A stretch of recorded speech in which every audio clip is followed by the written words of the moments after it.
máa kó bó ṣe ń lọ ní àyíká wa láàárọ̀ yìí o. Kí gbogbo wa, good morning and welcome to, as we prepare for the day, kí wa pé happy new week. Àdẹ̀kù àkó gbogbo nǹkan tó ń lọ ní àgbáyé, the world event, bí ó ṣe ń unfold ní gbogbo ibikíbi tó olúkálùkù wa bá wà. Àkó bó ṣe ń lọ. Elédùmarè ò ní jẹ́ ká ṣe wàhálà lásán.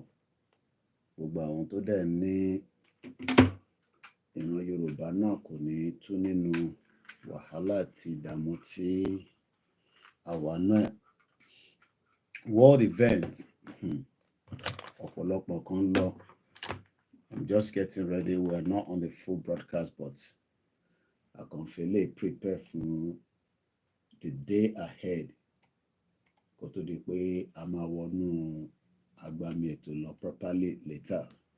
So this is just to prepare and then get things ready for the day. So mo kí gbogbo wa lẹ́ẹ̀kan sí pé ẹ káàárọ̀ ní gbogbo ibi tí ẹ bá ti ń darapọ̀ mọ́ wa. Àdẹ̀kù ìjàngbara tí à ń jà. Gbogbo wa náà lákòókò tí ń rí bí nǹkan ṣe ń lọ lágbàáyé. So wọ́n ní láti ṣe máa sọ fún ẹ. Tó bá ní o mọ bí nǹkan ṣe ń lọ lágbàáyé, á jẹ́ pé you are not following the news around the world. A lot of things are happening, and they're happening very fast. Very, very fast, you're gonna say. So ó wá kù sí olúkálùkù wa lọ́wọ́ náà bí a ṣe fẹ́ manage àwọn nǹkan tó ń lọ lágbàáyé yẹn. Mo mọ̀ pé ọ̀pọ̀lọpọ̀ wa tí a bá ń follow Koikimedia láti bí ìjẹta, a rí pé Middle East ó ń hot gan rẹpẹtẹ. Kò dẹ̀ dúró rárá. So Middle East tí gbogbo wa rí lénìí,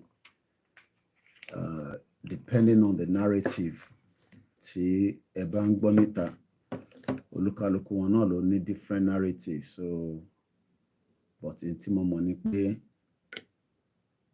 àwa náà ní role láti play gẹ́gẹ́ bí Africans, but kò sẹ́ni kankan tó ń bọ̀ wá play role yẹn fún yín.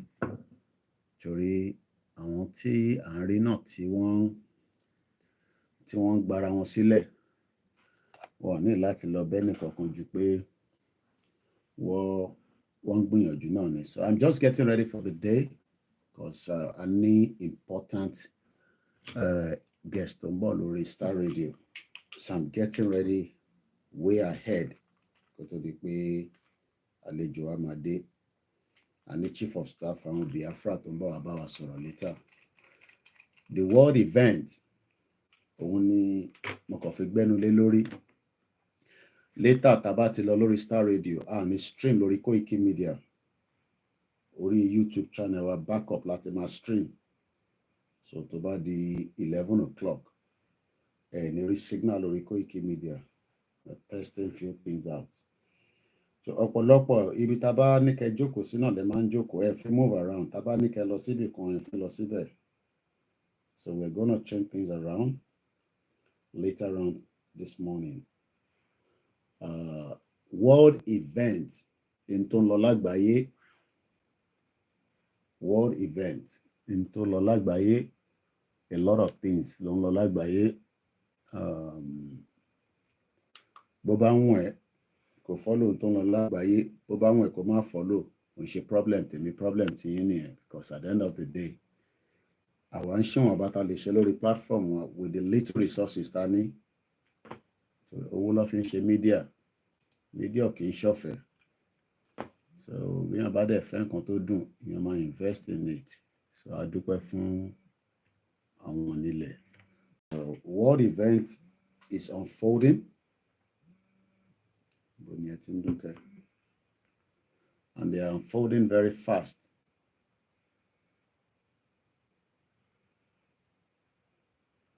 They are unfolding very, very fast. Hello? Hello?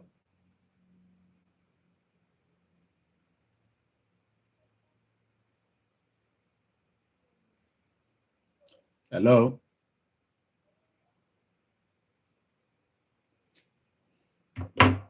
So a lot of things are happening, and the speed of being conscious change. Our con was surprised. So our con there was surprised. But one thing is, the world is changing. Other chef is changing it. So world events only ton lo lágbàáyé, kí ló ń lọ? Ghana election, Africa, Asia, Europe. Ọ̀pọ̀lọpọ̀ nǹkan ló ń lọ lágbàáyé o. Ìní lọ́jọ́ 9 àbí. So mo ń prep fún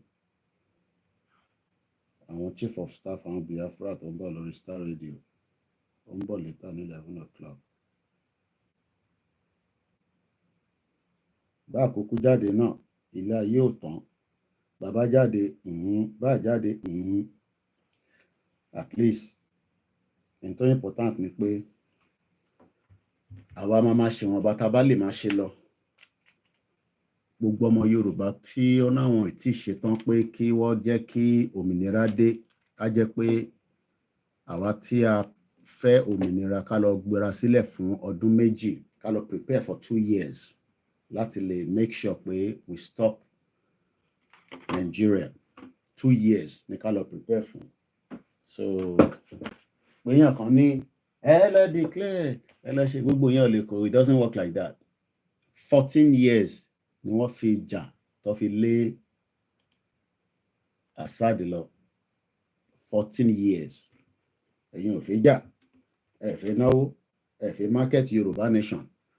Ẹ kò expect pé kí Nàìjíríà kó kọ̀ collapse láàrin méjì. Lọ́nà wo ló máa gbà collapse? Aláìka máa tanra wa. Mo mọ̀ bí a Bishop Adesina bí ẹ̀ ń follow Syria, Central Bank wọ́n ti collapse. Sí nǹkan kan tó ń jẹ́ Central Bank mọ́ báyìí nísìn. Bó bá lówó ní Central Bank ní Syria báyìí, economy wọn ò gbádùn tẹ́lẹ̀ náà anyway after that America ti sanction wọn títí. But Central Bank wọ́n ti collapse. So I'm just preparing for the day. And if it to make sure pé I prepare quickly because but about to go live fully lórí Star Radio and it's still lórí Koikimedia. So gbogbo ẹni tó bá fẹ́ wo program yẹn máa láti lọ sórí backup YouTube channel wa. Tẹ́ bá ti mọ̀ ó better kẹ́ lọ wá nísìn. So immediately after this transmission, we will now be coming on the Koikimedia for the morning program now. Because we'll test the 1 or 2 things. So quite a lot is happening and a lot will happen. Trump máa gbàjọba ní January. There will be a change of guard in America. So there will be a change of guard in America. So quite a lot of things is happening at a very fast pace. So tó bá sọ pé nǹkan kan ní ṣẹlẹ̀, ẹnu ẹni gbogbo àjọ wà. But world events, a lot of things are happening. Kò ń ṣe Nigeria nìkan tí ń ṣẹlẹ̀. There is hundreds of multiple things tó ń ṣẹlẹ̀ lágbàáyé. Ó kù síbi tí wọ́n bá ń wò. Tó bá ń wo left, máa wo right náà. Gbọ́ pé in tó ń lọ ní Syria, ó mú different version of things wá. So depending on ọ̀nà tẹ́yìn fi ń wò, mo kí gbogbo wa pé ẹ káàárọ̀ kú dájí. I had a very good weekend and I hope you know on a good weekend. So at least ojú ti ríra again. Tàbá sì ti ń ríra, ojú ń ríra náà na dúpẹ́ fọ́lọ́run. World event òun ni mò ń sọ̀rọ̀ lé lórí báyìí. World event in tó ń lọ lágbàáyé, mostly Syria. It's quite a lot of things happening there. So like I said, mo fọwọ́ kan prepare fún guest wa tó ń bọ̀ lórí Star Radio. Ngozi Orabueze ó ń bọ̀ wá bá wa sọ̀rọ̀ lórí ibi tí Biafra bá ṣẹ́ dé. Ìwọ tó ní ká lọ ṣe bí àwọn ọmọ Yíbò, ká lọ ṣe bí àwọn ọmọ Yíbò. Ṣé ti prepare fún Ngozi Orabueze ó ń bọ̀ wá bá wa sọ̀rọ̀, Chief of Staff, ní 11 o'clock, á jẹ́ 12 o'clock, but a ní wá lórí Koikimedia, so kò ní stream lórí Koikimedia, so a máa switch things around. So tẹ́ bá máa gbọ́, tẹ́ bá máa wò either Facebook or backup channel. So mo dúpẹ́ fún pé I reach out sí wọn, wọ́n dey accept invite wa fún Star Radio. Kò easy. Láti ìjọ́ Thursday ọ̀sẹ̀ tó kọjá láti wà lẹ́nu ẹ̀. Torí àti bá gọ́ọ̀mẹ̀ntì sọ̀rọ̀ ń ṣe tó easy. Gọ́ọ̀mẹ̀ntì làwọn náà nísìn. Ó rò pé torí pé a ní access pé a kò lè bá wọn sọ̀rọ̀, ó kàn máa wá sí ìmúṣẹ bẹ́ẹ̀. Ẹni ẹ ká lọ gba Yorùbá nation, ká lọ declare. Àwọn ìlú tí ẹ fi bá sọ̀rọ̀, ẹ ṣọ́ pé gbogbo wọn ló máa bá yín sọ̀rọ̀. Mo kẹ́yìn sisters mi dáadáa, Bukky Gold, mo kí yín mà, mo dẹ̀ kẹ́yìn brothers mi. Tó bá fẹ́ mọ̀ tó ń lọ lágbàáyé, gbọ́dọ̀ wà lórí Koikimedia. World event, nǹkan lọ, nǹkan kan lágbàáyé. Ó rò pé ní Nàìjíríà nìkan tí ń kán, nǹkan kan lágbàáyé káàkiri. Ó ń kán burúkú gan sẹ́, tó ń ṣe kékeré. So àwọn Syria nísìn, bó bá ṣe rí sí ni, wọn náà ti gbára wọn sílẹ̀. Àwa kan wà worried because bọ̀bọ̀ tí ó lead the Syria yẹn ní asat years back, Americans sọ pé àwọn wá ọ̀gá àwọn ISIS ni.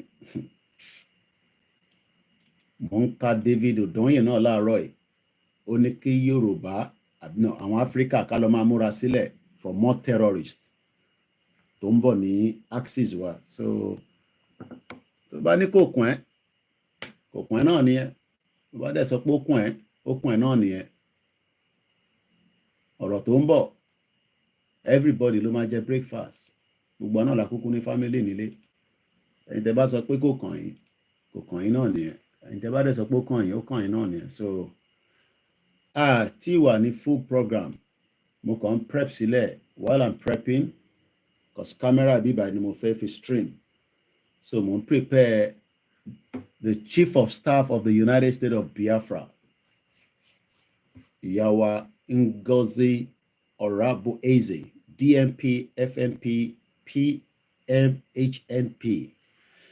Òun ni Chief of Staff United States of Biafra, ń bọ̀ wá bá wa sọ̀rọ̀. Ìwọ máa sọ pé online country ni, mo ti gbọ́, mo ní láti bẹ́ẹ̀ argue, online country náà ni. 14 years ni wọ́n fi bá ìjọba Syria, 14 years ni wọ́n fi bá wọn jà. Àwọn tí wọ́n fi gba ìjọba padà ní 14. Àwọn ò tí ṣe 14 years. Èmi àkọ́ fi voice sílẹ̀, bàbá Koiki ẹ lọ gba machinery, ẹ jẹ́ ká pe àwọn machinery.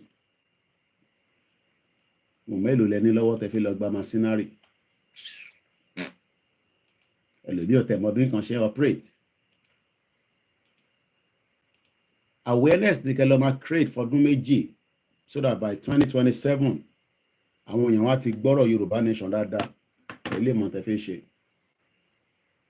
We have 2 years ká lọ máa múra sílẹ̀, ká prepare dáadáa, so that ká lè mọ̀ tá máa ṣe after then, so that bí a máa béèrè fún referendum ni, bóyá a máa jára wa gbà ni. Èmi dẹ̀ mọ̀ pé gbogbo ẹ̀ kò ní lọ ní violent. Torí ẹ ti sọ pé ẹ fẹ́ violent. So èmi náà dẹ̀ sọ pé kò sí, no more violent. A ṣe violent mọ́. A kò máa gba Yorùbá nation ni. Ọlọ́run ní jẹ́ kò ní mú tàjẹ̀ sílẹ̀ gan wa. Àti rẹ̀ tó máa sọ̀rọ̀ lójoojúmọ́ pa máa jà. Àjà mọ́ báyìí. Kò ní kálukú lọ múra sílẹ̀.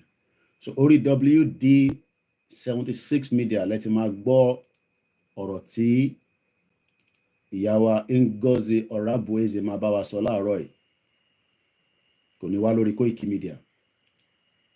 Tàbá wá ṣe tán a upload ẹ̀ lórí Koikimedia. Wọ́n ti gbogbo báǹkì Syria pátá kò sí kankan tó ń ṣiṣẹ́ mọ́ bí ṣe bá ń sọ̀rọ̀ báyìí. Wọ́n ti lútẹ̀ gbẹ. Ìbá ń pariwo pé olúkálukú lọ máa prepare olówó ń bẹ olówó ń bẹ. Syria bank ó ti collapse. Central bank ni on the whole central bank of Syria ó ti collapse. So báyọ̀ olúkálukú àmọ́ ọmọ bó ṣe ń lọ. Nǹkan kan lágbàáyé Ukraine àti Russia, Assad ó ti seek asylum sí Moscow, ó ti dé Russia lánàá. Mo ń sọ fáwọn èèyàn pé tá bá tẹ̀ sọ pé àníjà tí ọ̀pọ̀lọpọ̀ ní àwọn ò fẹ́ ká jà, ẹ lọ sọ fáwọn èèyàn pa fẹ́ lọ. Ìyẹn ni kẹ́ lọ máa polongo nísìn. Ìyẹn kan máa polongo ọjọ́ la fi declare. Ìyẹn kan bá polongo ọjọ́ la máa declare tí bá fi láti bíbà tí bá fi fọ́ ìtì yín. Ẹ lọ kọ́kọ́ máa lọ polongo fáwọn èèyàn pa fẹ́ lọ. Ìyẹn ni ká kọ́kọ́ máa lọ sọ nísìn. Ọ̀rọ̀ declaration kankan sí bẹ́ẹ̀. Tá bá sọ fáwọn èèyàn pa fẹ́ lọ ẹ̀ àwa jọ bọ́ sí ìgboro àmọ́ntafẹ́. Àwọn Syria nísìn ti gbára wọn sílẹ̀. Ẹ rò pé easy láti gbára wọn sílẹ̀ ni. All push wọ́n ti lé Assad lọ. Kódà kò rántí. Mo sọ pé tí wàhálà bá dé Assad nísìn ó kàn máa ráyè kówó díẹ̀ ni. Nǹkan mélòó ló fẹ́ kó? Ẹ gbogbo mọ́tò sùn lọ ní car park. Ọkọ̀ gbàgbé ó abandon mọ́tò. Ṣẹ́rí tọ́nẹ̀lẹ̀. Tàbá ti ṣe program tán bí a later kò ń ṣe léèní cause a lè má lè bọ̀ máa wò bí a tàbá parí ti Orabueze a switch lọ sí Syria. Gbogbo underground tunnel ló gbà sá lọ. The power belongs to the people. Àwọn ènìyàn ló lágbára lọ́wọ́. But wọ́n ti fi ogun. Mo sọ fún yín pé gbogbo àwọn olóṣèlú wọ́n ti fi ogun, wọ́n ti fi de gbogbo yín mọ́lẹ̀. Òun ni ẹ ṣe gbọ́ nǹkan tá à ń sọ. À ń sọ̀rọ̀ freedom, ẹ̀ ń sọ̀rọ̀ pé bí ń pa yín. Ibi tá bá gba freedom la máa yanjú ọ̀rọ̀ ibi tó ń pa wá. Ibi sì máa pàṣẹ gèsì gbogbo wa lára, including èmi náà. Torí èmi náà ní family ń bẹ. Èyí tó bá béèrè 10,000 máa fún ní 5,000. Èyí tó bá sick, tó bá survive, tó bá kú ká tó send owó sí. Torí àwọn èèyàn máa kú tó pọ̀. Mo sọ pé 1 million Yoruba people ló máa kú. Wọ́n ní kí n shut up. Ṣé gbogbo èèyàn tó rò pé ìbọn ló máa pààyàn ni? Ìbọn kọ́ ló máa pààyàn náà. Ìbọn lẹ́rìí kan rẹ̀ ń rò kó fẹ́ pààyàn. Ẹnu ẹni gbogbo àjọ wà yìí. Ẹ̀yin rò pé ìbọn nìkan ló fi ń pààyàn. No. Ìbọn nìkan kọ́ ló máa pààyàn. Because ẹni tó rò oúnjẹ jẹ tó kú a gbọ́dọ̀ count as part of the 1 million people tó máa kú. Ẹni tó lọ sí hospital tó rò oúnjẹ jẹ a máa count wọn as part of it. Bọ̀dé dẹ fẹ́ ni pé kí ni Koiki máa sọ jókòó sórí ètò Koiki. Mo ń gbọ́ Kẹ́mi Olúnlọ́yọ̀ ó náà need $100,000 láti lè fi fight from the media perspective. Òun dẹ̀ lè set up sí Nàìjíríà torí Nàìjíríà kì í ṣe country. Òun á prefer kóun set up sí Togo àbí Benin Republic. Bọ́ wọ́n ní fún lówó. Ẹ fẹ́ ká máa ṣiṣẹ́ ká máa rówó ká máa fi ṣiṣẹ́. Ṣùgbọ́n àlàsì fi ṣiṣẹ́ ẹ̀ tó máa dán mọ́rán dáadáa. Nígbà tá a bá ní kẹ́ dáwó àwọn tó níwọ̀ ọ̀dá wọ́n ní kò sí tó kún àwọn. Gbogbo àná làjọ máa jẹ breakfast. So tẹ́ bá sọ pé ẹ̀ ní a lè fọ́ sí ẹnu ẹni gbogbo àjọ wà. Ọ̀tẹ̀mí kàn mọ̀ pé Ọlọ́run máa kó wa yọ. But Ọlọ́run ò wá stupid kò ní sọ̀kalẹ̀ wá. Ọlọ́run máa sọ̀kalẹ̀ wá ó ń bọ̀ wá kó wa yọ yẹn ìrọ̀lẹ́ pa. Ẹ̀sìn rẹ̀ tó máa ṣe iṣẹ́ kúrú. So ní ọkàn máa ti sọ̀rọ̀ declaration kankan nísìn. Àwọn máa sọ̀rọ̀ dẹ̀ máa ti gbé ọ̀rọ̀ declaration wá síwájú mi. You know. Ọ̀rọ̀ declaration kan la need nísìn. Bá ṣe máa lọ jí àwọn èèyàn kọ́ jí. Òun wà kí gbogbo wa máa ṣe program 200 times a day. Kò lè mú Yorùbá nation jáde. Ní tó máa mú Yorùbá nation jáde ni pé ká padà sí ìsàlẹ̀ ká lọ máa sọ fáwọn èèyàn wa pé a fẹ́ kọ́ fún wa ní either a referendum or ká jagbà lọ́wọ́ ara wọn. tó bá ní fún yín ní referendum kájàgbà kẹ́dẹ̀ máa fàdúrà tìlẹ́yìn àsọ so ká máa fàdúrà tìlẹ́yìn so ẹ jẹ́ ká fún ẹni bó ṣe ń lọ ní Syria rẹ́rẹ́ ti rún Assad ti sá lọ ọ̀bí ẹ̀dá ó ti yá dànù kò mú pátá ẹ̀ kúrò nínú yàrá ẹ̀ nígbà táwọn ọmọ ogun ń bọ̀ nígbà táwọn fìgìdì tó ń dé bọ̀ tó ń bọ̀ ó ti sá lọ ẹ jẹ́ ká lọ fún yín ní background Syria yẹn díẹ̀ in tó ń lọ lágbàáyé nísìnyíyàn news tó ń lọ lágbàáyé nìyàn Syria ó mọ̀ bí wọ́n ń pè Syria ẹ jẹ́ lọ Google ẹ̀ Assad downfall Sky News. The fall of Assad's regime in Syria has been faster than anyone imagined. The fall of Nigeria can be faster, but gbogbo apáta and the balls. Gbogbo wa àtèmi náà, gbogbo apáta kò sẹ́ni kankan tó ní ẹpọ̀n kankan. Ẹnu la ní bí àjàkàrà. Ẹnu la ní. Wà lórí group tatatatata tó papapapapapa ẹlòmíà náà máa sọ kedilẹ̀ Ìgbòho nìkan àti bàbá Akíntóyè ní ká fún ní gbogbo support so that ká lè push ẹ̀ jáde the downfall of Nigeria ó kù sọ́wọ́ gbogbo wa ẹ̀fẹ́ tí Ìgbòho síta ẹ̀fẹ́ tí bàbá Akíntóyè síta ẹ̀ lè fi fún wọn ní support lára support ẹ fẹ́ fún wọn ní media wà nú ẹ̀ a fẹ́ gba Yorùbá nation ẹ fẹ́ lo media 11 o'clock ìyàwó Ngozi Orabueze ń bọ̀ lórí Star Radio ó take wa ní up to lànà ó yẹ kí flyer ti jáde láti jọ Thursday tàti announce ẹ̀ no ṣe Friday ni mo sọ lórí Star Radio yeah. But government what is the government ó kò lè pa gìrì lọ bá government pé ó fẹ́ gbé chief of staff wa ṣé mo lè pa gìrì nísìn kí ní Gbajabiamila wá bá mi sọ̀rọ̀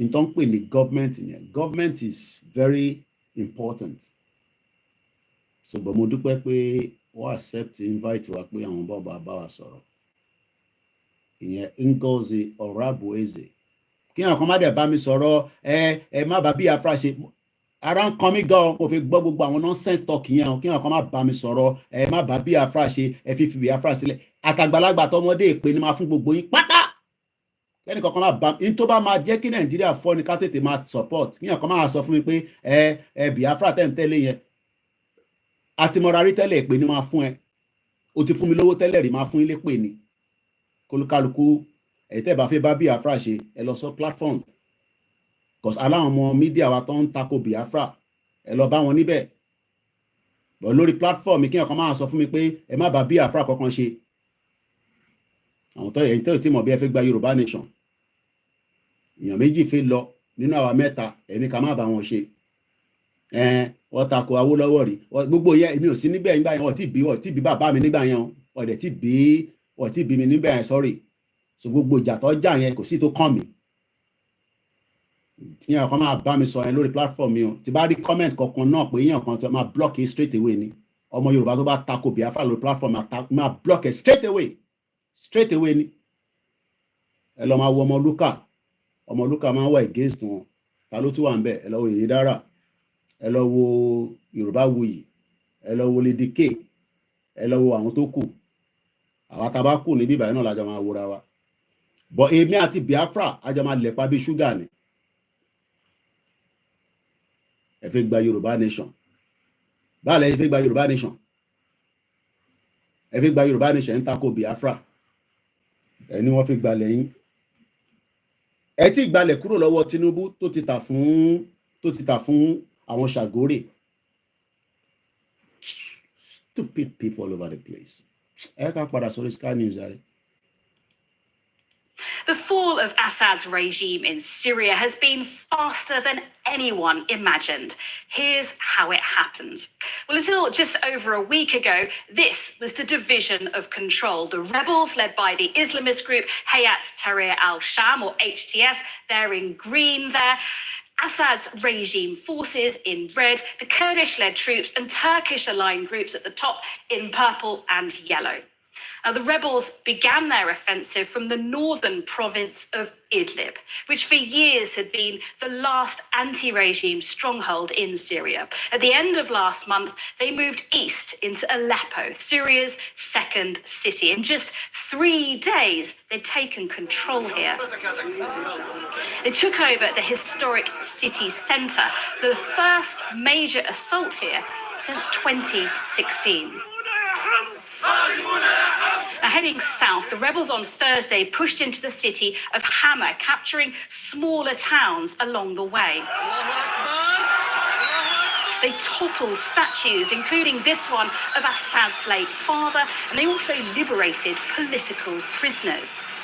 And then on Saturday, rebels entered Homs, Syria's third largest city, having already taken nearby towns on their advance. This is a strategically critical city, a crossroads with important links to coastal ports along the west. Now, by Saturday at night, they advanced to Damascus, the capital and home of the Assad family. The regime retreated as the rebels closed in, storming the Iranian embassy here and taking over the presidential palace. Now, here people can be seen inside taking photos and selfies, walking through the corridors and rooms, once at the heart of the regime. This is interesting. Russia, a key ally of the Assad regime, has a major airbase in Syria and also a significant... A lot of things are changing. Mukin, Brother Jimmy Koya for the super chat. Ẹ jẹ́ ká gbọ́n tí Trump sọ.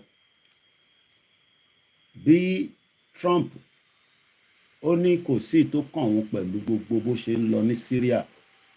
Ó ní ó gbọ́dọ̀ follow náà ni. But there is two versions to the story. It got different analysis.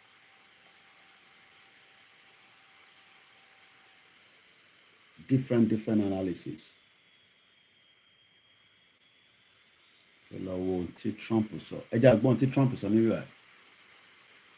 want to, okay, no. I'm only family immigration, Israel has entered 20 kilometers deep into Syrian territory. This looks more like money laundering conspiracy than a plan to rebuild Syria through aid. Trump Leleyo, that's his Twitter handle, X, 8 hours ago. Israel military force crossed into Syria.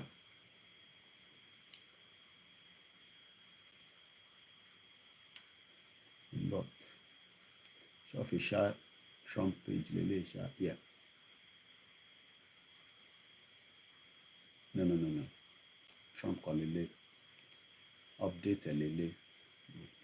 Kenya don't gonna need. So quite a lot happening. Jubilation in London, our Syria. The Syrians are celebrating in London. Which about to finally the independence one. These are Syrian in London.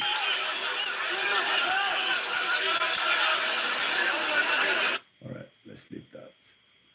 Quite a lot of developments.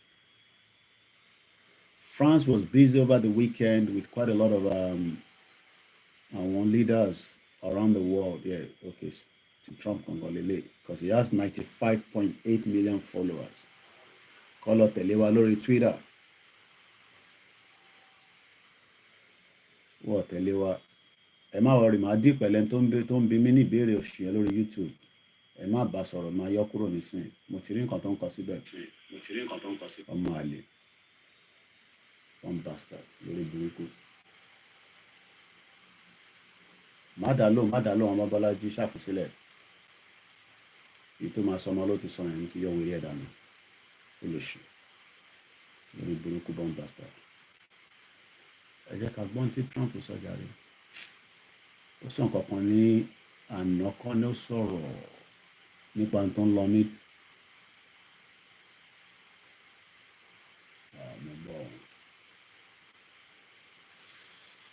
It's quite a lot happening.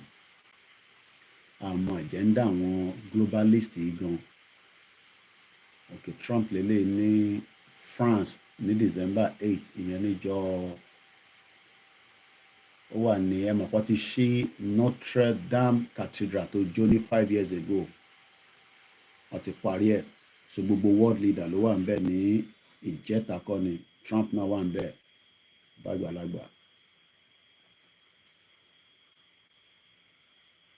Oh boy, World War III has begun. The globalists have decided to launch a massive destabilization campaign before Trump takes office in 42 days.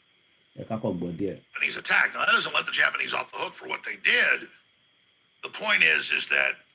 àwọn èèyàn mọ bàbá tó ń sọ̀rọ̀ lọ́wọ́ nísìn ó wà live báyìí nísìn 1.3 million views ló ń wò lọ́wọ́lọ́wọ́ báyìí.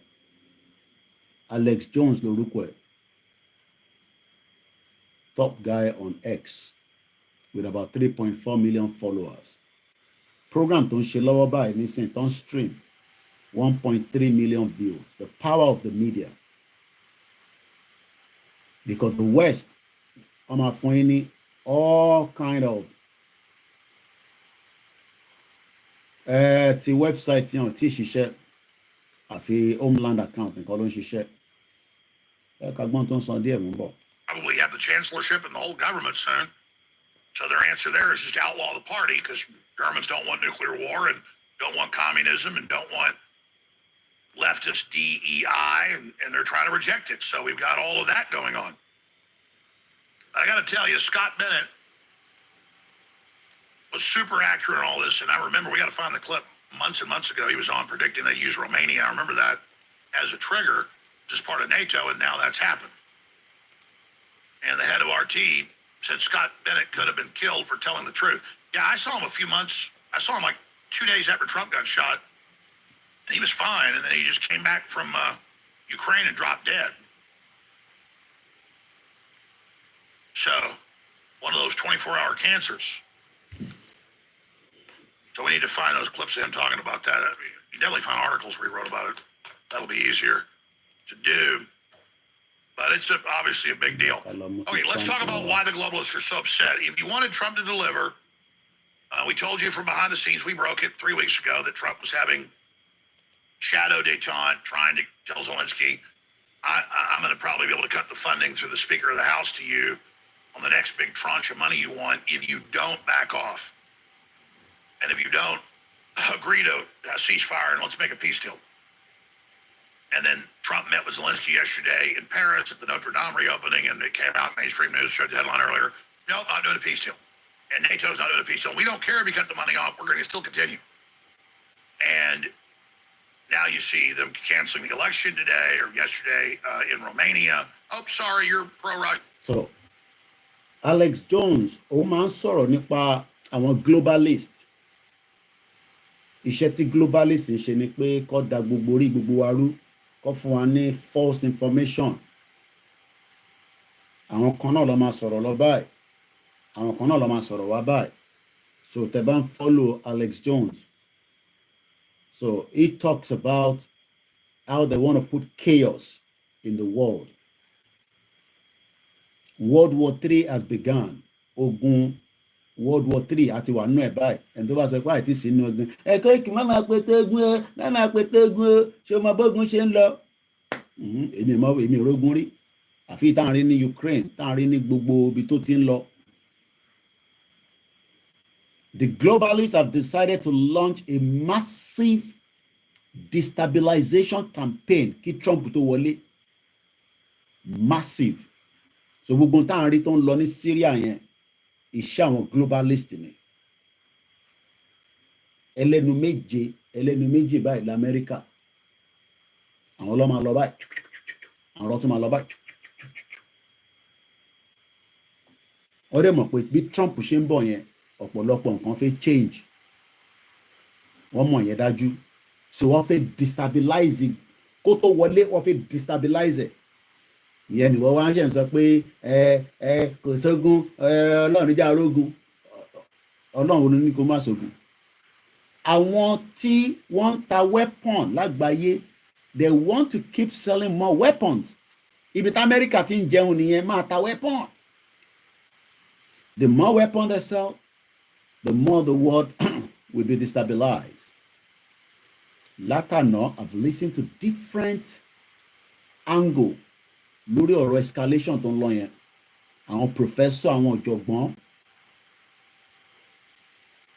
mo gbọ́ títí ẹ rí pé mo ṣe program throughout the weekend because èmi náà fi ń refresh so that a bá jáde àwa náà àmọ́ ta fẹ́ sọ fún yín. But tó bá ń follow tí wọ́n sọ fún ẹ pé bó ṣe ń lọ yẹn ni o tó dẹ̀ follow ẹnìkan o máa get lost láàrin méjì. Iṣẹ́ tí West máa ń ṣe nìyẹn. West máa ń twist nǹkan ni.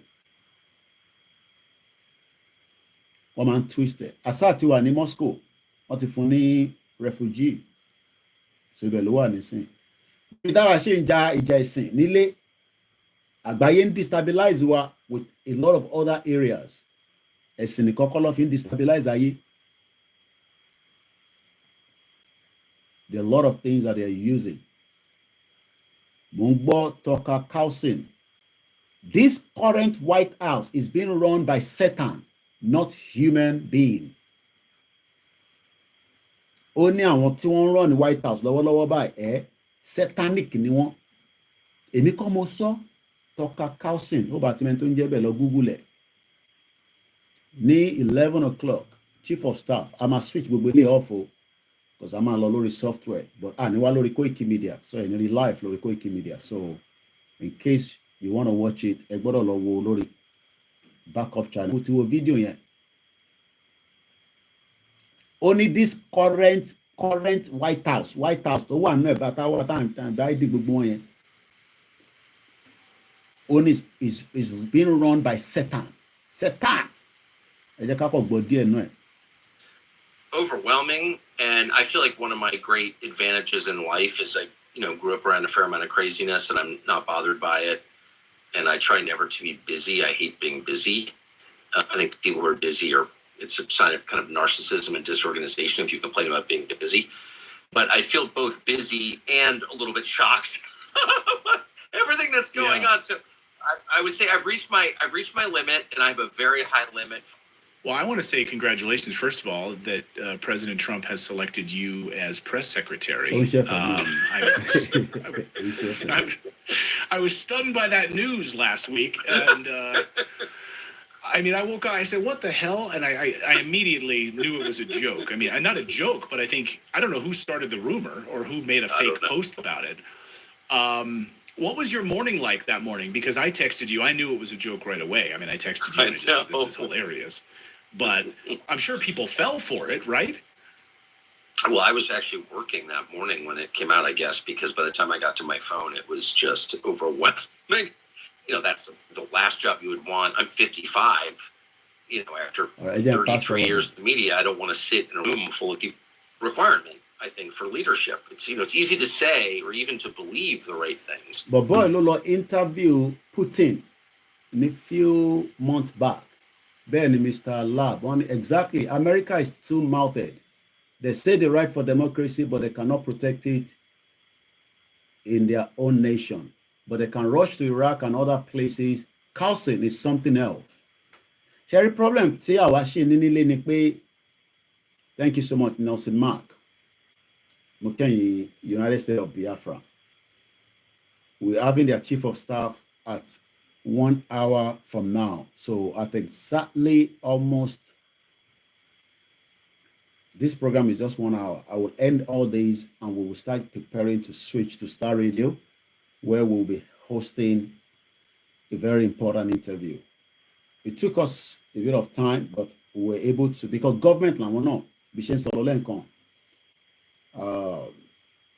látijọ́ Jímọ̀ ni mo ti wà nínú pé ká get interview yẹn sorted out today, and I'm happy that Miss Ngozi Orabueze, the Chief of Staff of the United States of Biafra, has finally agreed to have us interviewing, because it's not easy. They're very busy right now. What busy gone? They're extremely busy because it's a new government. They need a lot of work to be done. But we are happy that in the record, Star Radio and Koikimedia máa wà lára àwọn tí wọ́n kọ́kọ́ interview government yìí náà. Ní tó bá ń wọ̀ ni kò sọ pé kò kì í ṣe government. I'm not here to defend that for you. Òǹdó de America, k'America tí ọmọ American sọ pé imagine a citizen of America sọ fún wa pé this ó dàbí kí n máa sọ nísìnyí pé Abuja tí Tinubu wà ń bẹ̀ ní sí ẹ̀wọ̀n kébé mi náà ṣe máa ń sọ̀rọ̀ tẹ máa ń wà against mi pé ó ṣe máa sọ̀rọ̀ bẹ́ẹ̀ yẹn ó máa sọ̀rọ̀ bẹ́ẹ̀ yẹn náà ọmọ America ni ìyà ò jẹ ebi ò pa ó ní this current White House ta ní lọ́wọ́lọ́wọ́ yìí tó fẹ́ tán yìí wọ́n fẹ́ dá wàhálà rẹpẹtẹ́lẹ̀ kí kíní tó dé ìyẹn Trump wọ́n fẹ́ dá wọ́n fẹ́ make sure pé they destabilize before Trump takes the power in 42 days. So what you're seeing playing out in Syria, what you're seeing playing out around the world using long-range weapon, Ukraine has been given the authority to use the long-range weapon straight into Russia. And Russia says, I'm going to use the nuke. So let's listen a little bit more to Tucker Carlson. I don't know the copyright to the videos. This one was even 2 weeks ago. 2 weeks ago, Loshele. I'm still looking for one video from Trump before we end the program. But it's harder to carry them out under fire. And so I do think he's appointed people who've been through it. I mean, Tulsi Gabbard has been through it. Bobby has been through it. Matt Gaetz, whatever you think, has been through it. I mean, Matt Gaetz got accused of child sex trafficking by the Department of Justice, which then never charged him for child sex trafficking. I mean, which, if you think about it, like, people need to go to doing that. I mean, how would you like if I'm like, the DOJ announced today that Clayton Morris is, responsible for genocide in Central Africa. Not the video, okay. Trump, well, prove it. And then you get fired from your job and all your neighbors hate you and your wife divorces you or whatever. Like, your world falls apart. Right. And then DOJ is like, well, actually, we're not charging him for genocide in Central Africa. It's like, the people who did that to you should be punished for it. And they did that to Matt Gaetz. If he's a child sex trafficker, prove it in court, bitch. And if he's not, you're committing a crime by saying he is. So it's super simple. So I do think, I believe this, that Trump picks Gaetz and people like Gaetz because he knows who they are and they know who they are because they've been forced to learn. Right. I think you're right about that. And I think it's so infuriating to hear, to have any of this sort of hidden from us. So even when Speaker Johnson said, we have an investigation, we have a report on Matt Gaetz, we're not going to release it to the public. No, I think that time is over. Release all of it. Release everything now. Put it out here for all of us to see it. Be transparent. You don't get to sort of pick and choose this anymore, and so you're playing their games. I mean, transparency. Put it out in the sun. Marjorie Taylor Greene yesterday said. I'm going to fast forward because of our time. Who came up with that system? Anyway, these are our employees, but they can lie to us. If I catch my housekeeper lying, if I catch her in my safe and she won't say what she's doing there, she's out. But in the federal system, it's like you can catch the feds in your safe. They have no obligation to tell you why they're there. And there's nothing you can do about it. In fact, if you complain, they'll put you in jail. So clearly, we've got a screwed up system. But yeah, there's a lot that's unsaid. And there are also, of course, taboos. And we grew up in a society that was governed much more than we realize by taboos, things you just don't say. Taboos. The same thing they tell us as well. No, you can't say that. Koiki, no, you can't say that now. No. No. We thought you are a very learned man. You shouldn't be talking like that. The taboos. Don't put stuff on the Quran. Don't put stuff on the Quran. Taboos. Oh, don't do your own isheshe. Mo pastor Konlano. All these pastors. Níbi dé mi náà ni mo wò lánàá. Ìbàdàn ni bàbá yẹn wà. Sọ fún wa pé àwọn tó gbé nǹkan sínú ilé, tó ń tàn kan lá, àwọn tó ń ṣe kinní kan. Kí ló kàn yín pẹ̀lú yẹn? Kí la mọ̀ tẹ́yìn náà ń ṣe? That is our tradition. I only pity Yoruba people, now still ẹ̀yin fẹ́ switch ẹ fẹ́ twist nǹkan mọ́ wa lọ́wọ́ ìṣebí yẹn ni gbogbo ìjà tó ń lọ lórí social media pẹ̀lú àwọn oníṣẹ̀ṣe àtàwọn muslim àtàwọn christian tó ń jà burúkú lórí TikTok oríṣiríṣi èmi ò sí lórí TikTok but they keep sharing some of the snip view and sometimes I see them on Twitter because we have been bastardized for too long. Wọ́n fi gbogbo àwọn Nollywood olórí burúkú yẹn àwọn olóṣèlú gbogbo àwọn actors yẹn wọ́n fi movie wọ́n fi destroy. Oh, Jesus is powerful than ìṣẹ̀ṣe. Ẹ mọ̀ kó tá bá ti ń ṣàdúrà lọ wọ́n ní Jesus conquer Èṣù. And all that we add that at the back of our head. Àwa ti pé 40 years odo yẹn kàn lè fún wa ní fàbú kankan mọ́ níbi tílẹ̀ dé nísìn. Ẹni tó bá wọn kólúkálukú má lọ tọ́jú ara ẹ̀ ikú pa ẹ́ dànù. Nínú Nàìjíríà tó wà mẹ́yẹn where crimes are committed on a seconds basis. Má lọ dira dáadáa. Because of my time, I only have about 15 minutes left. She might change, so I don't want to get locked up here because Star Radio start at 10:30. We're going straight into it for 11 o'clock where Ngozi Roboze will be coming. I'll be streaming on all my platforms. You can also watch it on the Star Radio UK, but we're not coming back on the Koikimedia. So if you're going to watch it, you're going to watch it from other platforms. So let's listen to Donald Trump. And this is what he wrote yesterday on his Twitter handle, which is X, about 2.8 million reactions so far. The write-up says, I will not let America get involved in foreign regime changes. I hope it will do the same thing in Nigeria. That is my prayer.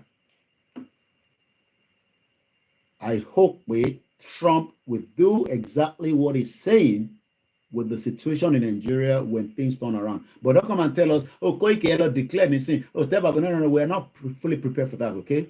I'm not going to listen to all that. We need to go and start getting ready, not say we should go out and do that now. We can still do pickpocket, rally and that, but when we talk about full out or out, I gbọ́dọ̀ mọ̀ pé a ti ṣetán ready kàn ṣe ìta máa sọ pé a ti ṣetán tẹ̀ ń pé mákàn rẹ́rìn tó bá ń gbọ́ àwọn kan tó bá ń pè àwọn ṣíò kan tẹ̀ máa ń pè wọ́n does the same thing that máa ń pè fóònù àti ready ìwọ̀n lè ready kò sẹ́ni kankan tó ti ready lọ́la ń pa àbá ready àmọ́ pa ti ready àti ready ebi ń pa yín nísìnyí kan lè ń sọ pé ti ready fún ẹ̀ ti rẹ́ni tó máa wá burn energy ìyẹn ní sọ àwa máa jáde máa ṣe awareness ẹ̀gbọ́n mi kan pé ìyẹn ṣẹ̀dé láti Nàìjíríà wọ́n ní Koiki má dá anybody lóhùn kò sẹ́ni kankan tó ti ready Nàìjíríà don't listen to anybody wọ́n náà ṣẹ̀dé láti Nàìjíríà ni kò tí sẹ́ni kankan tó ready tó bá ní kó lọ dìbò nísìnyí wọ́n tún jáde lọ dìbò wọ́n máa pàrọ̀ fáwọn àpẹ ti ready ẹ ká gbọ́n tí Trump sọ jàre ká tó máa lọ díẹ̀díẹ̀. To dismantle the deep state and reclaim our democracy from Washington. Let me first read it out because ẹlòmíì máa ń fẹ́ when we read it out. I will not let America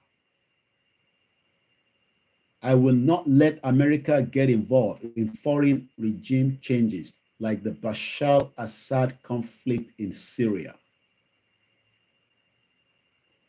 What I will do is dismantle the deep state warmongers and keep us out of never-ending wars and restore peace in the Middle East, make Syria great again.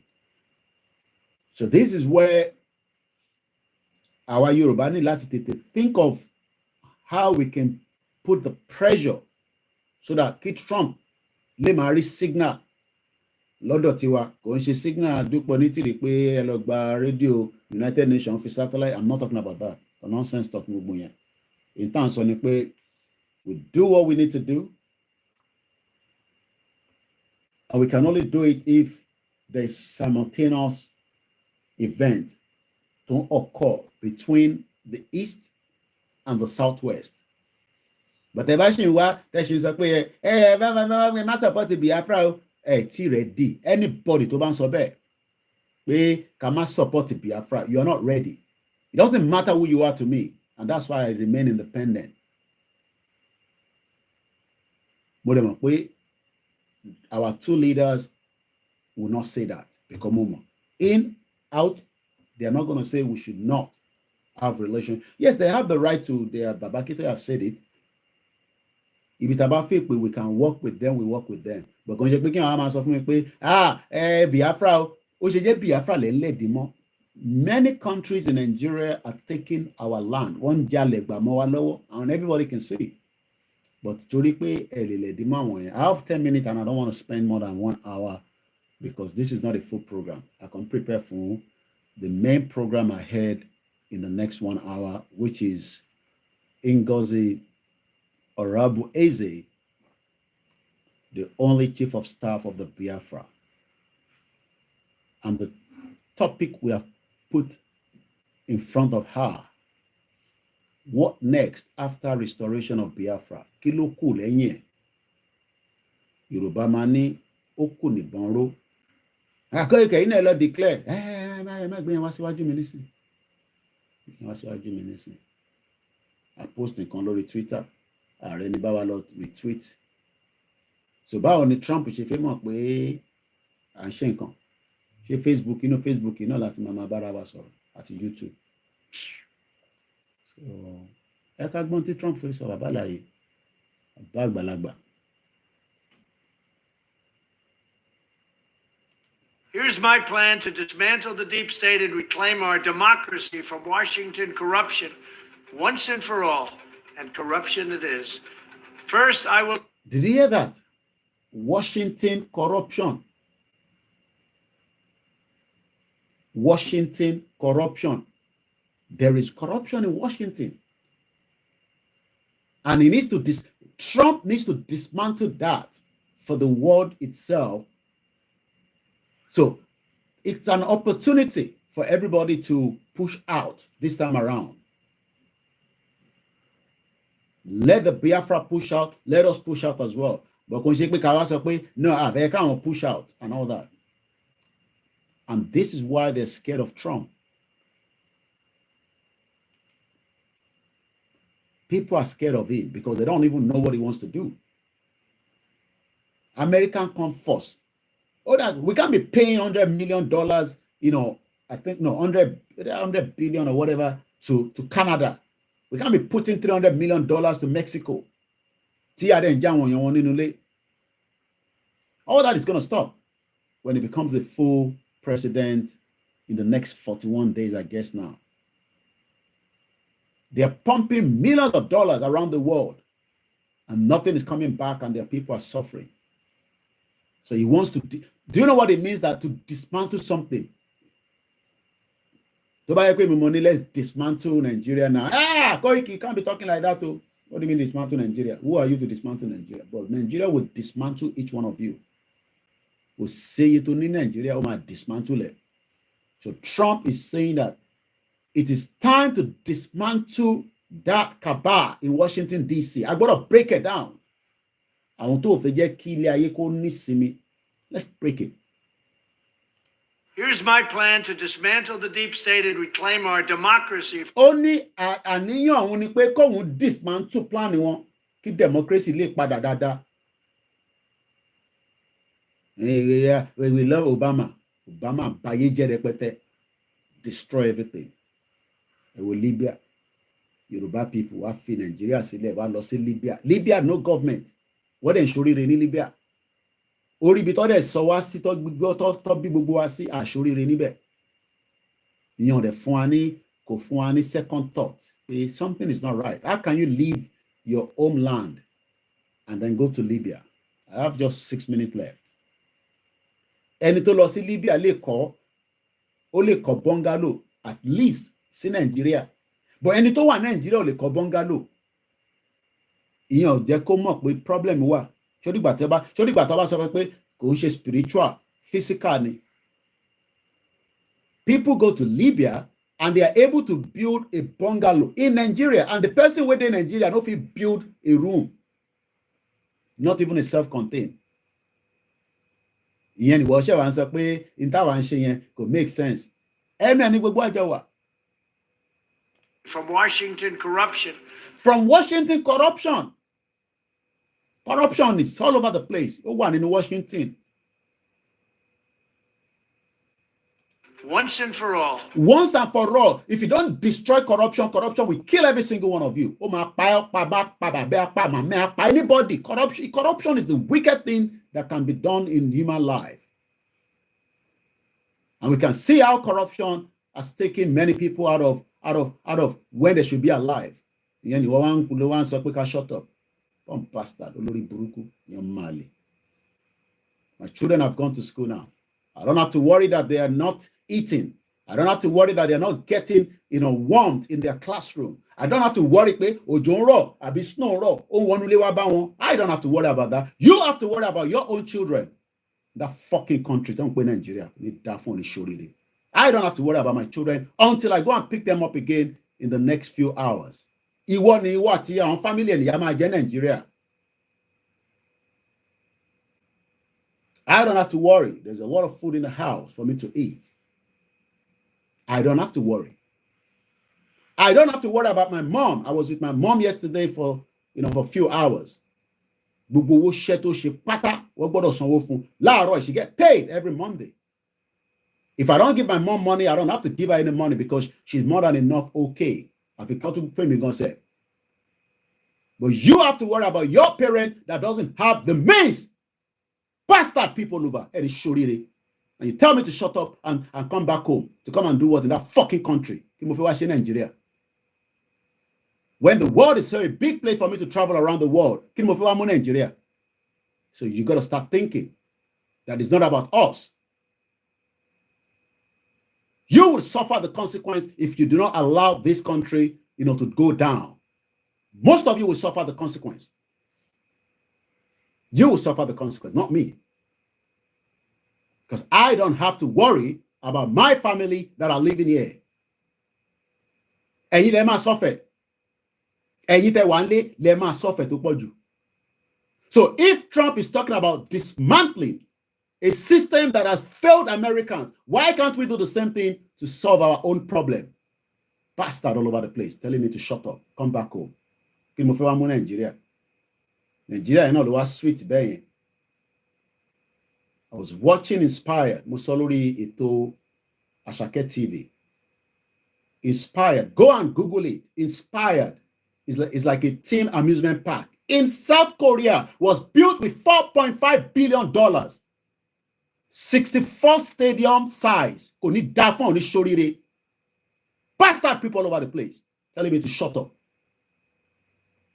64 stadium size, Inspired. It cost me £1,000 ticket alone to travel down to South Korea. Inspired. £1,000 the ticket to my baby, and it's about almost 14 hours traveling. And we're 6 hours down when we can bring people down to Yoruba land and they're called Shoriri. Shut up. Bastard all over the place. If Trump is talking like this to dismantle something, we should be talking the same way like that. Dismantle the whole shit old country that has put everybody in bondage. Wanika, shut up. What is it there that you want to keep and save? What is it that you want to save? Dismantle the whole structure so that we can reverse back and everybody start from fresh.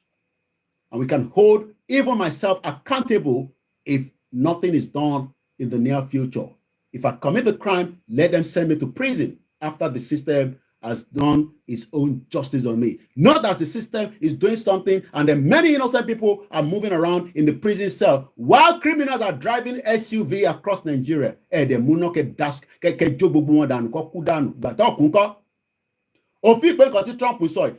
about life and death. If it's going to dismantle something, somebody must pay the price.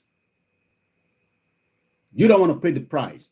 If you pay price, nobody wants to pay the price. Oh, if you pay price. So you want Igboho to pay the price when you don't want to pay the price. We will all have to pay the price for our freedom, not Igboho alone. And I've told him, sit there in Germany, in Germany, until we are ready. We will move together. And corruption it is. First, I will immediately reissue my 2020 executive order restoring the president's authority to remove rogue bureaucrats. Remove the rogue bureaucrat. What make sure we fi kinisi ó fi Nàìjíríà sínú the country tó ń pa Christian. Joe Biden dé ó dẹ̀ yọ kúrò. Why do you think that Joe Biden did that for? Kí ló ṣe bẹ́ẹ̀ fún? Tí kò bá ń ṣe pé something ọwọ́ ti kan ọwọ́ kan wọ́n ni, because Christians are being massacred in Nigeria. Everybody knows that. Everybody knows that. Everybody knows that the Christians are being massacred. But yet, the Christians, churches have gone quiet. Àwọn church ò sọ̀rọ̀. Àwọn church dákẹ́. Wọ́n ń pín ẹ̀kọ́ àti àmàlà fún yín. Wọ́n ń pín bọ́pọ́ọ̀fù fún yín. Àmàrí wọn gbogbo church gbogbo pátápátá. Can keep mentioning their names kò sí nǹkan tẹ́lẹ̀ fi mí ṣe. Àrí mọ́ṣáláṣí náà wọ́n pín kúlíkúlí fún gbogbo yín. So gbogbo wa di, Bambiala. We are all Bambialas all over the place. Àwa Yorùbá wa di Bambiala lórí ilẹ̀ wa. Ẹ wá ní ká má dismantle. Kí lẹ fẹ́ keep? Koiki má jẹ́ ká destroy nǹkan o. Okay, you will suffer the consequence if you don't dismantle it. Àdẹ̀ríjà. Peace yẹn náà la máa fi gbà lágbára Ọlọ́run ẹnu ẹni gbogbo àjẹwà yìí. Gbóhùn sókè jàre Trump. And I will wield that power very aggressively. I will wield that power very aggressively. Aggressively lèmi máa fi sọ̀rọ̀. Èmi ò ń ṣe àwọn platform tó kù. Àwọn tó bá lè sọ̀rọ̀. Èmi àwọn mo tẹ̀ máa tẹ́mi ò bá gbé ní ìlú yìí tó bá yẹ pé ru outside ìlú yìí ni mò ń gbé. Èyí tí màá sọ nínú ìlú yìí tí màá sọ láti ta ìlú yìí gan wa ní kó lọ gbé mi wá. Mo tún sọ̀rọ̀ sọ ni. Torí pé mò ń gbé níbí báyìí ni gbogbo tí mo ṣe ń sọ èmi náà ń sọ̀rọ̀ sọ ni tẹ́bi bá ń gbé l'Amẹ́ríkà tí mo jẹ́ mídíà tó ń gbé l'Amẹ́ríkà bá ń ṣe Yorùbá Nation UK máa gbọ́rọ̀ lójoojúmọ́. So I wonder some of our media that are scared ní láti wá sí UK tó bá yẹ pé UK ò ní favour yín. Èmi wà ní UK mò ń sọ̀rọ̀ báyìí.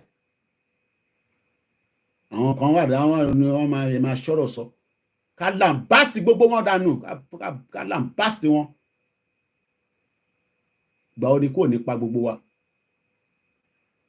Ẹ fẹ́ gba freedom. Wọ́n máa mú bá yín nínú ilé. Àwọn globalists, àwọn evil people. Wọ́n bọ̀ wá mú bá yín nínú ilé. Ẹ bá yín ká dìde. Second, we will clean out all of the corrupt actors in our national security and national security gangan ni problem wa. The reason why there's terrorists in Nigeria is because the security gangan ló mọ̀ nípa ẹ̀. We all know that.